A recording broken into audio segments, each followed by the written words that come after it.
이게 14세기의 르네상스 이후로 점점 더 심해졌어요. 이런 경향이. 그러니까 현대 문명은 정신위기가 계속 오는 문명이에요. 특징이. 몸살을 하는 문명이라고요. 그러니까 이거를 근데 이 현상을 두고 여러 사람들이 이제 이것과 관련된 얘기를 했는데 이게 이제 분업과 관련이 커요. 디비전 오브 레이버랑. 시장이라는 건 분업의 다른 얼굴이잖아요. 분업이 진행하면 시장이 더 고도로 발달하죠. 또 시장이 발달한다는 얘기는 분업이 더 진행했다는 얘기죠. 그래서 이걸 두고 이제 경제학의 아버지 아담 스미스는 인류는 분업을 향해 나아가고 분업과 시장의 이중주가 지금 경제다. 이런 취지의 말을 한 거예요. 이게 이제 이 사람의 국부론. 그러니까 the wealth of a nation, wealth of the nation이죠. 국부론에 보면 제1장이 분업론입니다. 디비전 오브 레이버예요. 제1장의 제목이. 칼 마르크스, 공산주의 사상을 만들어낸 칼 마르크스는 분업은 자본가가 노동자를 착취하는 방식이다. 즉 분업은 극복의 대상으로 본 거예요. 에밀 듀리갱을 전 좋아하는데 에밀 듀리갱은 일종의 저주와 같은 말을 남겼어요. 분업이 진행될수록 소통이 끊겨서 사람이 무도덕해진다. 예를 들어서 옛날에 마을 안에서만 사람이 살잖아요. 마을 안에 대장간도 있고 마을 안에 못도 있고 집에 물레방아 있어서 집에 저기 뭐죠 물레 이제 배 짜는 거 이런 거 있어가지고 그걸로 이제 옷에 입고 그러니까 한 마을 안에 혹은 면 단위 안에 기껏해야 그 직업의 종류라는 게 남자 몇 종류 여자 몇 종류에서 딱 정해지는 거 아니에요. 친모면 친모 그러니까 바느질하는 사람 바느질하는 사람 뭐면 이렇게 딱 정해져 있는 거거든요. 한 20, 30종류로 한 면 단위라 그래도. 그럴 때는 남이 뭐하고 사는지 다 눈에 보여요. 그리고 공동체가 유지되니까 도덕도 보고 배울 때가 있어요. 그 도덕이 좋은 도덕이든 나쁜 도덕이든 간에. 그런데 이게 이제 도시화가 되고 현대 문명이 되고 이러면서 분업이 계속 복잡해지니까 남들이 뭐하고 사는지 몰라. 자기가 남들하고 어떻게 관계 맺는지 몰라요. 그러면 이런 상태가 되면요. 사람 무도덕해진다고요. 분업이 진행하면 소통이 그만큼 어려워지잖아요. 예를 하나 들어드릴게요. 자, 시청자 여러분, 여러분의 휴대폰을 지금부터 압수하겠습니다. 다 내놓으세요. 이만큼 쌌어. 그 다음에 여러분이 앞으로 보시는 PC에서는 마음대로 브라우징해서 돌아다니는 게 아니라 여러분의 업무만 처리할 수 있습니다. 오케이. PC도 절반에 99% 다 닫아 걸었어. 거기 브라우징 안 돼. 업무만 할 수 있어. 딱 켜고. 그 다음에 신문 보지 마세요. 신문도 빼서. 라디오 보지 마세요. 라디오도 다 빼서. 텔레비도 보지 마세요. 텔레비도 다 빼서. 책도 보지 마세요. 책도 다 빼서. 소통할 수 있는 방법을 다 끊어버렸다고 치자고요. 그게 매스미디어 소통이든 아니면 퍼스널 소통이든 전화기도 다 뺐고 우체국도 다 닫아버리고 모든 소통할 수 있는 방법을 다 끊고 사람이 눈 뿅 뜨면 집에서 나가서 그 다음에 사무실 데스크에 앉아서 자기 PC 키면 인터넷도 안 되고 딱 업무만 할 수 있고 그리고 그거 끝나면 다시 집에 들어오는 그런 상태가 된다고 전제해 보세요. 모든 사람이 다 그렇게 산다고 전제해 보세요. 드라마도 안 봐. 아무것도 안 봐. 뉴스도 안 봐. 없어. 지구 다른 편에서 뭐가 일어나는지도 몰라. 트럼프라는 사람의 이름도 몰라. 이런 상태가 되면요. 사람이 짐승이 되는 거예요. 그죠? 근데 다시 말해서 분업은 왜 그러냐면 분업이 진행될수록 짐승이 된다고요. 그런 상태에서는. 그러니까 분업이 진행되면은 옛날에 듀르갱은 130, 40년 전 사람이거든요. 120년 전 사람이에요. 그러니까 그때는 매스미디어라는 게 신문밖에 없을 때예요. 신문밖에 없는 상태에서 분업이 진행이 되면 소통이 끊겨서 사람이 무도덕해지죠. 듀르갱이 그걸 걱정했다고요. 이 명제가 어디에 나오냐. 사람들이 흔히 주목하지 않는데 그게 사실 제일 중요한 명제는 노동의 사회적 분업이라는 그런 저작물입니다. 아마 저거 안 돼 있을 거예요. 번역이 안 돼 있을 거예요. Social Division of Labor라는 아주 중요한 저작에서 이 얘기가 나와요. 자, 그런데 우리가 보면 이게 시장 속에서 살아가는 무도덕한 개인의 비중은 급증하는데 개인 관점으로 개인을 엮어주는 소통 방식은 스마트폰과 타블렛 PC와 유튜브와 SNS와 초고속 통신이 나오기 전까지 2010년까지 없었어요. 사실상 없었어요. 불과 한 10년 전까지 없었다고요.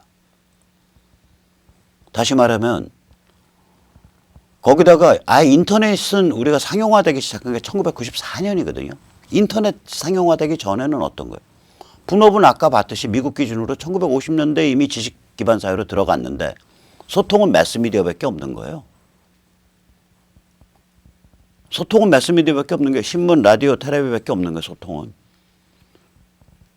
제가 1994년까지는 그래서 마샬 맥루한이 1964년에 통렬한 말을 했다고요.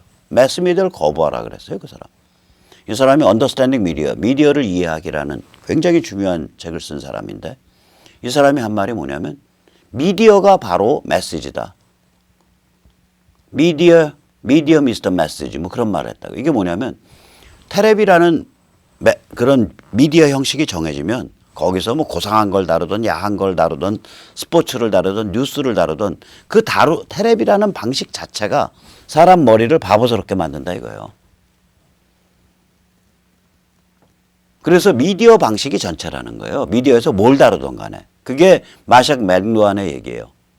이게 왜 이런 부르짖음이 왜 나오냐면 지식 기반 사회로 사람은 시장 속에서 살아가는 무도덕한 개인의 비중이 급증했는데 이제 막 60%, 70%, 80% 아까 보셨잖아요. 이미 1960년경이 되면 농업이나 수산업, 제조업, 광업 그다음에 이런 데서 일하는 사람들 전체 숫자보다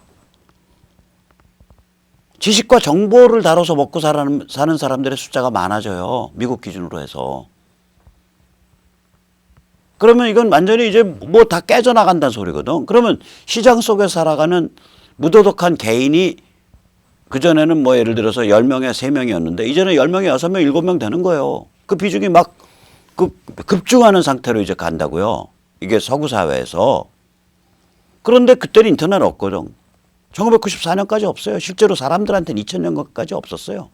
우리나라가 인터넷 선진국이라 그러는데 초고속 통신이 시작된 지 그때 유선 초고속 통신, 하나로 통신부터 시작해서 그게 2000년경이거든요. 그러니까 이게 그런 상태에서 사람이 어떤 유형의 인간이 되겠나 한번 생각을 해보세요. 이게 그래서 제가 이런 표를 하나 그려봤는데 이 표 혹시 논문 쓰시다가 이런 명제 쓰시려면 반드시 저를 인용해 주세요. 지금 이 페이지랑 다음 페이지는 제가 저의 오리지널 그 저작물입니다. 이 관점이. 저는 이 소통과 분업의 시속 게임이 이런 그 형상이었다고 봐요. 우리가 전통 사회에서는요. 개인 소통의 비중은 넓죠. 매스미디어나 인터넷은 없었죠. 그러니까 소통 범위는 좁다고요. 그러니까 높이는 높이 올라가고 이 가로축은 옆으로 쫙 잡아요. 근데 소련을 예를 들어요. 제가. 소련을 예를 들면 혁명이 나고 나면 모든 사람을 매스미디어로 완전히 세뇌하는 거거든요. 지금 요새 문재인 정부 안에서 일어나는 것처럼. 매스미디어가 똑같은 방식으로 찍어내잖아요. 똑같은 메시지를. 비판적인 얘기 어느 채널에도 없잖아요. 그러니까 이건 제가 그래서 유사전체주의라 그러는 거거든요. 지금 상태를. 그러니까 소련은 1930년쯤 되면 어떤 상태가 되냐. 소통의 범위, 즉 매스미디어로 돼가지고 소통 범위는 넓어졌어요. 옛날보다. 근데 이제 다 숙청해서 감옥 보내고 죽여버리고 하니까 사람들이 다 샷다마우스하고 살아요. 개인 소통은 확 줄어드는 거예요. 이 상태가 1991년 소련 망할 때까지 이어진 거예요. 소련 망할 때까지 이어진 거예요. 이렇게 소통이 안 받쳐주면요.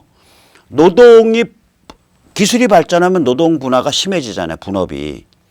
그 노동 분업을 견뎌낼 수가 없어요. 소통이 안 받쳐주면. 그러니까 소련 체제, 공산 계획 경제 체제의 문제는 뭐냐면 기술이 발전해서 노동의 분업이 발전할수록 계획 경제를 운영할 수 있는 방법, 그 힘이 점점 약화되는 거예요, 이게. 그래서 공산체제가 자멸한 겁니다. 이게 분업과 소통이 같이 가야 돼요. 미국을 보시죠. 미국은 여기 이제 맨 위에 있는 노란 선이에요. 전통사회에서는 당연히 소통 범위는 작죠. 미국은 전 세계에서 가장 먼저 가장 철저한 우편 제도를 도입한 나라예요. 우리는 우체국에 가서 추심료 따로 내야죠. 미국 살아보신 분들 아시겠지만 제가 10번을 이사를 했어도 이사할 때마다 우체국에 계속 신고하고 가면 제 옛날 주소로 온 편지가 저를 찾아서 계속 저한테 와요. 별도의 요금 없이. 전 세계에서 우편 제도가 가장 먼저 발달했잖아요. 그리고 미국은 자체 소인이 있잖아요. 자체 우표 발행기가. 그래서 우표 사러 다니기 곤란한 사람들이거나 혹은 편지를 많이 붙이는 사람들은 연방정부에서 파는 우표 발행기를 두고 그 우표 발행기를 갖고 우표 소인을 꽝꽝꽝꽝 찍어서 보내면 돼요. 자기가 우표값 계산해서. 그러면 거기 메타가 돌아가죠. 그래서 저기 우체부 아저씨가 왔을 때 그 메타를 보고 그동안 발행된 우표의 총액을 계산해서 돈을 받아갑니다. 그거 돈 좀 아껴보겠다고 그 메타기 이렇게 이상한 짓 해가지고 숫자 낮추면 이거 연방범죄예요. 미국서 연방범죄라 그러면 굉장히 심각한 범죄입니다. 그래서 아무튼 미국이 굉장히 우편제도가 발달했었다고요. 이게 왜 그러냐면 전통사회의 개인소통 그리고 그 마을의 대소사, 그 도시의 대소사를 결정하는 기독교, 프로테스탄트, 신도 공동체의 소통 이게 다 개인소통 형태죠. 그거하고 우편을 가지고 버텼다고요. 미국이. 그러다가 이게 이제 제일 먼저 나온 건 라디오죠. 그리고 텔레비 나왔죠. 그러니까 이제 개인 소통은 당연히 도시화가 진행이 되니까 떨어져 가죠. 그러나 이 매스미디어 소통에 의해서 유지가 되는 거예요. 소통 범위 넓어지죠. 그게 언제까지 가냐? 초기 인터넷은요. 매스미디어 소통이에요. 매스미디어라기보다 폭도 소통이에요. 넷맙. 그 댓글 악플 한번 달리면 사람 죽어버리잖아요. 그냥 벌떼같이 덤벼서 폭도들이 한 사람을 인격살인해 버리잖아요. 이게 언제부터 완화됐냐면요. 이 현상이 유튜브랑 SNS 나온 다음부터 완화된 거예요. 그전에는요. 게시판 상태에서는 우르르 몰려다니는 거예요. 사람들이. 게시판은 사람을 때로 만들거든요. 일베에서 지금 게시판들 단톡질 해갖고 완전히 일베 망가져 버렸잖아요. 내 분위기 만들어서 막 그냥 몰고 가버리잖아요. 옛날에 그거 없었는데 아깝게 됐죠. 그래서 이게 이제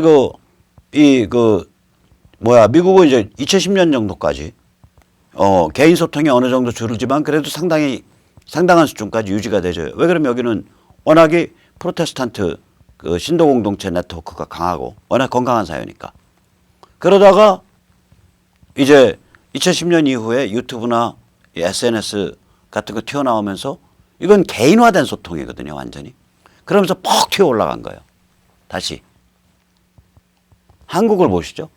한국은 전통사회 소통을 하다가 그 다음에 한 1991년, 1994년까지 그냥 퍽 죽죠.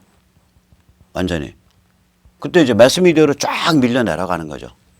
문중 깨져, 대가족 깨져, 집성촌 깨져, 사적 관계 다 깨져, 사적 공동체 다 깨져. 그러니까 이 개인 소통의 비중은 줄어들고 매스미디어 소통 범위만 계속 넓어져 가는 거예요.